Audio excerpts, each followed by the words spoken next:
So today is our wedding anniversary celebration. It's been 18 years at nandito nga kami ngayon sa Modern Filipino and Italian cuisine na first time naming kakain dito sa Tomato Cannon, located in front lang ng Malolos Convention Center at medyo konti ang naka-dine in nung time na yun dun sa lugar. Meron kami isang pinuntahan pero hindi yun yung gusto namin, kaya naman nandito kami at video picture muna habang hinintay namin yung aming order. So yan yung juice na una nilang inilagay, inihain sa amin at very aesthetic din yung lugar at air condition din siya. Nag-order nga pala yung asawa ko ng only wings and then rice and drinks. Ako naman ay baked macaroni at nag-order din kami ng 2 pizza para iuwi sa anak namin yung isa. So, as you can see, ayan yung order ko na rin nagdagdag. Ayan yung sa only wings pala ng asawa ko. And then sa akin naman, mayroon din akong chicken wings dyan at saka fries. So parang naparami yung order namin.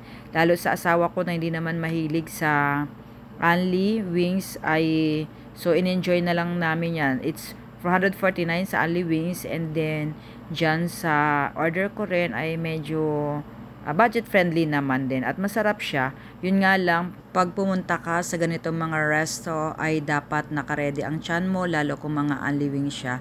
So masarap yung Bake Mac nila at napakalaki nga ng serving. So I like the sauce, medyo manamis-namis na creamy siya. And then ang talagang nagustuhan ko sa lahat itong pizza nila. This is Neapolitan pizza, kaya yung dough niya ay medyo soft and masarap. So dahil 3 cheese nga siya at pepperoni, kaya naman nagustuhan ko. So I highly recommend na mag-order kayo ng pizza kung kayo pupunta rito. So masarap siya, ayan o, very cheesy and ooey-gooey, kumbaga masarap. So ayan nga, halos yung pizza ang talagang kinain ko.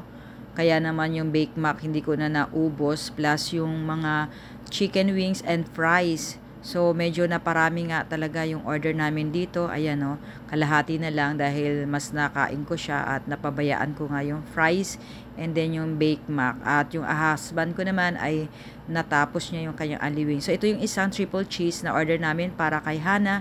Inuwi na nga namin at nagtikim ako ng isa para malaman ko kung ano ang lasa at medyo kailangan niya ng hot sauce or ketchup dahil parang I find it a little bit salty. So happy 18th wedding anniversary sa amin. Appreciation na rin sa aking husband for taking good care of us, ng aming anak na si Hana. Thank you for loving me those 18 years. God bless our marriage.